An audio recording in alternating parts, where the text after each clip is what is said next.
Меня зовут Валерьянова Раиса Александровна, мне 74 года. Я вам сейчас прочитаю стихотворение Геннадий Айги. Ача чухне атеваш сасын, хулен лаптары дяне, яптардым немын анланмазар килейт кедем ифине. Имрачинчи курат килдюша, филенче сивы шилчинче, пошнишинмар ачашланишин, епедем пюрт кедесинче. Шапла калавым ман хаваса, анжаки етне зана, епсан кушутине курмазар туята без сынан мана.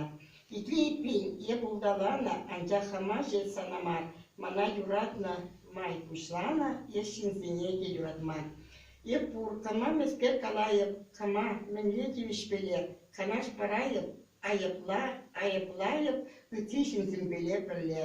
Шидбейтер бешкебек кәлвеше, бактим разем күштірінже, құралына шүзізен чітіреше, санмамық тұдырушынже.